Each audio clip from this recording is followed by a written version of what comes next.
Good evening students. आज के इस लेक्चर में हम पढ़ेंगे प्रासलिक फलनों का अवकलज। देखिए, सबसे पहले हम समझते हैं कि प्रासलिक फलन किसे कहते हैं। जब हम दो चरों को किसी एक चर के फलन के रूप में लिख के व्यक्त करते हैं तो उसे हम प्रासलिक फलन कहते हैं। जब दो चरों को किसी एक चर के फलन के रूप में लिखकर व्यक्त करते हैं तो उसे हम प्रासलिक फलन कहते हैं। जैसे मान लो हमारे पास दो चर x तथा y है और हम x बराबर 80² लेते हैं और y बराबर 280 लेते हैं। तो आप यहाँ देख रहे हैं कि x और y दो चर हैं और x टी चर में एक फलन है और y भी एक टी चर में फलन है।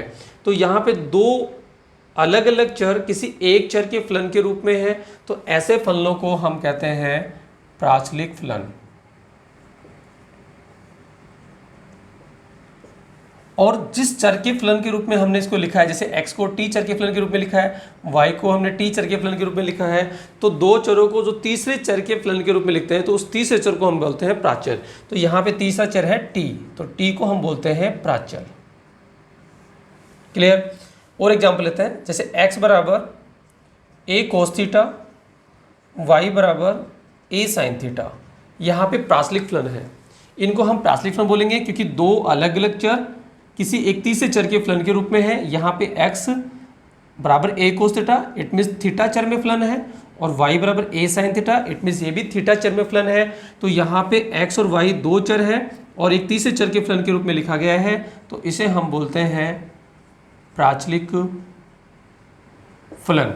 और यहाँ पे जो तीसरा चर है वो थीटा है, तो थीटा को हम बोलेंगे प्राचल। क्लियर।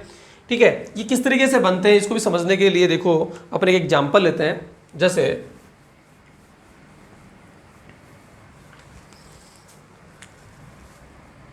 वाई स्क्वायर बराबर 4ax हमारे पास कोई वक्र का समीकरण है। क्लियर। कोई वक्र है हमारे पास वाई स्क्वायर बराबर 4ax और इस वक्र में x के स्थान पे हम लेते हैं 80²। जब हम x के स्थान पे 80² लेंगे तो y की वैल्यू आएगी 280। देखो यहाँ पे x के स्थान पे 80² लोगे तो a इंटू ए स्क्वायर हो जाएगा t², तो 4a² t²। ठीक है, जो हो जाएगा 2 का स्क्वायर, a का स्क्वायर, t का स्क्वायर, और y स्क्वायर इक्वल्स टू, तो y इक्वल्स टू अंडर रूट लेंगे तो क्या आएगा हमारे पास 280। तो इस तरीके से हमने y स्क्वायर और 4x में x और y को एक तीसरे चर के फलन के रूप में लिखा है, तो ऐसे फलनों को हम प्राचलिक फलन बोलते हैं। साथ ही x बराबर 80² y बराबर 280 को वक्र y स्क्वायर 4x के लिए प्राचलिक समीकरण भी कहते हैं। इनको हम प्राचलिक समीकरण भी कहते हैं। और यहाँ पे जो तीसरा चर है t, इसे हम बोलते हैं प्राचल। इट मीन्स यहाँ पे t के किसी भी मान के लिए x और y की जो भी वैल्यू आएगी वो वक्र के समीकरण को संतुष्ट करेगी। इट मीन्स वक्र के समीकरण को हमने दो अलग समीकरणों में लिखकर व्यक्त कर दिया, तो इन समीकरणों को हम बोलते हैं प्राचलिक समीकरण। क्योंकि यहाँ पे x जो है वो टीचर में एक फलन है, y है वो भी एक टीचर में फलन है, क्योंकि y किस पे डिपेंड है, t पे, और x यहाँ किस पे डिपेंड है, t पे। तो ये यहाँ पे दो x और y दो चर हैं, ये किसी तीसरे चर t के फलन के रूप में है, इसलिए इनको हम प्राचलिक फलन भी कहते हैं। अब देखिए हमारे पास क्या पॉइंट है प्राचलिक फलनों का अवकलज। हमारे पास पॉइंट है प्राचलिक फलनों का अवकलज। इट मीन्स हमें प्राचलिक फलनों का अवकलज करना है। तो हमें क्या है कि प्राचलिक फलन गिवन होंगे। इट मीन्स हमें यहाँ पे दो चर दिए होंगे और दो चर किसी तीसरे चर के फलन के रूप में हमारे पास होगा, और उससे हमें क्या करना है, उसका अवकलन निकालना है। इट मीन्स प्राचलिक फलनों का अवकलन का मतलब है, जैसे मान लो हमारे पास x बराबर 80² और y बराबर 280 कोई प्राचलिक फलन गिवन है, तो हमें या तो dy/dx निकालना है या हमें dx/dy निकालना है।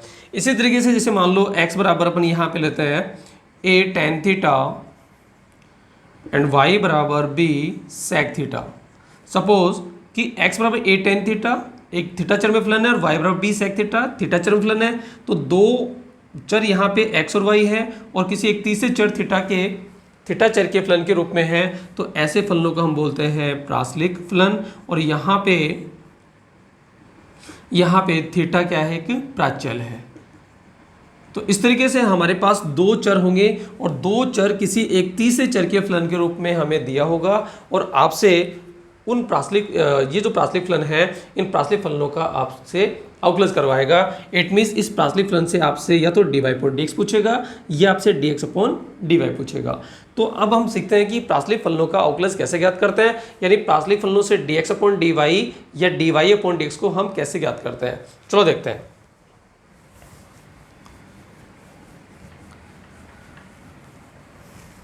मान लेते हैं कि x बराबर ft और y बराबर gt यहाँ पे कोई प्रासलिक फलन है। इसको समीकरण नंबर 1 और समीकरण नंबर 2 देते हैं। तो यहाँ पे x बराबर ft और y बराबर gt क्या है, प्रासलिक फलन है, क्योंकि यहाँ पे दो अलग अलग चर हैं और किसी एक ही चर में क्या है, फलन है। ठीक है, और आपको ज्ञात करना है dy upon dx, dy upon dx हमें ज्ञात करना है। तो कैसे ज्ञात करेंगे, देखिए सबसे पहले समीकरण 1 से। समीकरण 1 x बराबर हमें दिया है ft। x बराबर ft के दोनों पक्षों में हम x के सापेक्ष अवकलन करेंगे। दोनों पक्षों में x के सापेक्ष अवकलन करने पर तो x का x के सापेक्ष अवकलन होगा 1 और ft का x के सापेक्ष अवकलन करेंगे तो पहले ft का अवकलन होगा f डैश t और फिर t का अवकलन होगा dt अपॉन dx। यहाँ से हम dt अपॉन dx की वैल्यू निकालेंगे तो dt upon dx equals to 1 upon f dash t। ठीक है, अब लेते हैं समीकरण 2 से। समीकरण 2 हमारे पास है y बराबर gt और यहाँ भी हम दोनों पक्षों में x के सापेक्ष अवकलन करते हैं। तो x के सापेक्ष अवकलन करेंगे तो y का x के सापेक्ष अवकलन होगा dy अपॉन dx बराबर पहले gt का अवकलन होगा तो gt का अवकलन होगा g डैश t और फिर t का आगे x के सापेक्ष अवकलन होगा dt अपॉन dx। देखिए यहाँ पे dt अपॉन dx से जो value 1 upon f dash t है वो अपन यहाँ पे dy अपॉन dx में रखते हैं। तो dy upon dx equals to g dash t into dt upon dx है। तो dt अपॉन dx के प्लेस पे आ जाएगा 1 अपॉन f डैश t। तो इस तरीके से dy अपॉन dx की वैल्यू आ गई हमारे पास g dash t upon f dash t। Okay, क्योंकि हमें dy अपॉन dx निकालना है तो y का x के सापेक्ष अवकलन किया तो dy अपॉन dx आ गया, gt का अपन x के सापेक्ष अवकलन करेंगे तो g डैश t और t का आगे dt अपॉन dx। और dt अपॉन dx की वैल्यू हमारे पास यहाँ समीकरण 1 से आ गई है तो वो है अपने पास 1 अपॉन f डैश t। तो dt अपॉन dx के स्थान पर रख दिया अपन ने 1 अपॉन f डैश t। तो dy अपॉन dx आ गया g dash t upon f dash t। तो यहाँ पे देखिए dy upon dx equals to g dash t। तो g डैश t कब आएगा, जब y का हम t के सापेक्ष y बराबर gt में y का t के सापेक्ष अवकलन करेंगे तो dy अपॉन dt का मान आएगा g डैश t। देखिए यहाँ पे जब हम y का t के सापेक्ष अवकलन करेंगे तो यह होगा dy upon dt and gt का होगा g डैश t। इसी तरीके से यहाँ पे x बराबर ft में यदि हम t के सापेक्ष अवकलन करेंगे तो x का t के सापेक्ष अवकलन होगा dx अपॉन dt और ft का होगा f डैश t। ठीक है, तो यहाँ पे देखिए कि dy अपॉन dt की जो वैल्यू है वो g डैश t है और dx अपॉन dt की जो वैल्यू है वो f डैश t है। तो g डैश t के स्थान पे हम लिख सकते हैं dy by dt upon f dash t हो जाएगा dx बाई dt। तो ये हो गया आपका dy बाई dx का फॉर्मूला। तो जब हमें x बराबर ft और y बराबर gt की फॉर्म में कोई प्रासलिक फलन गिवन हो और आपसे dy अपॉन dx पूछता है तो dy अपॉन dx इक्वल हो जाएगा dy by dt upon dx by dt। इसी तरीके से हमें अगर यदि dx अपॉन dy निकालना है तो ये हो जाएगा dx बाई dt ऊपर एंड dy बाई dt नीचे हो जाएगा। ठीक है, तो इस तरीके से हम dy बाई dx और dx upon dx by dy भी अपन फाइंड कर सकते हैं। इस प्रासलिक फलन में t चर था इसलिए यहाँ फॉर्मूले में आ गया dy by dt upon dx by dt। इसी तरीके से अगर मान लो हमारे पास प्रासलिक फलन x बराबर f थीटा और y बराबर g थीटा गिवन हो, मान लो ये प्रासलिक फलन गिवन हो और आपसे dy अपॉन dx पूछता है तो dy बाई dx का फॉर्मूला हो जाएगा g dash theta upon f dash theta it means g dash theta का मतलब d Y by d theta upon D x by d theta. तो इस तरीके से d Y by D x का फॉर्मूला हो जाएगा d Y by d theta upon D x by d theta. ठीक है, तो इस तरीके से प्राचलिक फलनों का हम अवकलज ज्ञात कर सकते हैं। तो प्राचलिक फलनों में देखो ध्यान देंगे, दोबारा से बता रहा हूँ आपको, x बराबर एफ टी, वाई बराबर जी टी, यानी x टीचर में कोई फलन हो, y को टीचर में कोई फलन हो और आपसे डी वाई पॉइंट एक्स पूछता है, तो हमें क्या करना है, सिंपली y का t के सापेक्ष अवकलन करना है, it means d y point d t निकालना है, और x का t के सापेक्ष अवकलन करना है, it means d x by D t निकालना है, और फिर d Y by D T upon D x by D t करना है, तो वहाँ से मिल जाएगा d y upon D x. इसी तरीके से यदि x थीटा चर में कोई फलन है, y थीटा चर में कोई फलन है और हमें डी वाई पॉइंट एक्स पूछता है, तो फॉर्मूला हो जाएगा d Y by d theta upon D x by d theta. चलो हम कुछ एग्जाम्पल यहाँ पे सॉल्व करते हैं।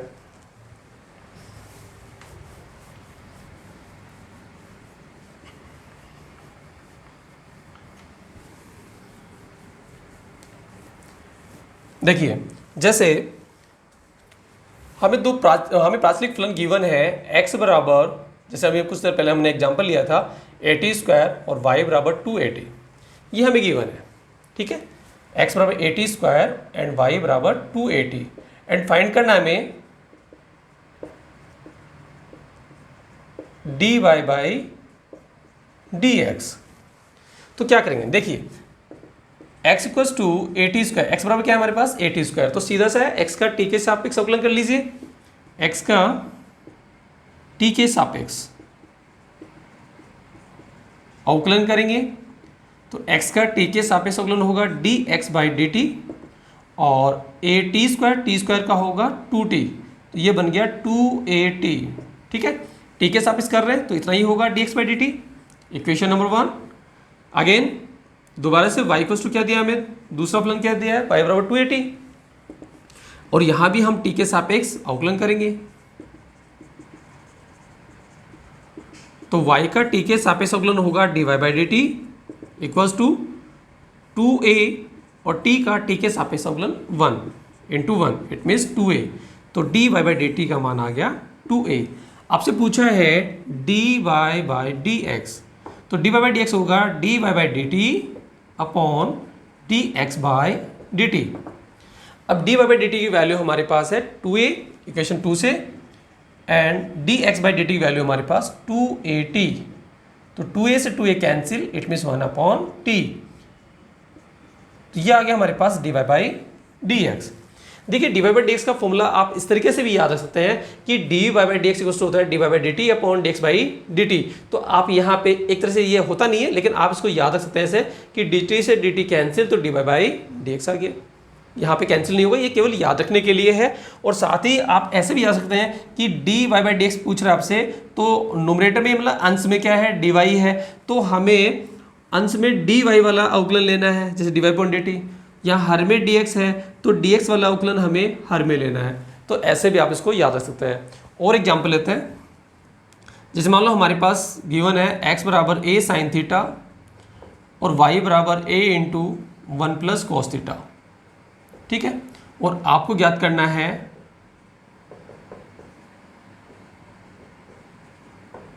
D Y by D x. तो कैसे ज्ञात करेंगे, सिंपली देखो x equals to a sine theta, अब यहाँ पे थीटा चर है तो थीटा के सापेक्ष अवकलन कर देंगे,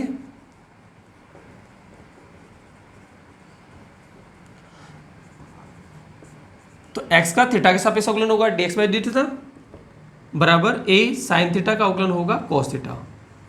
समीकरण 1।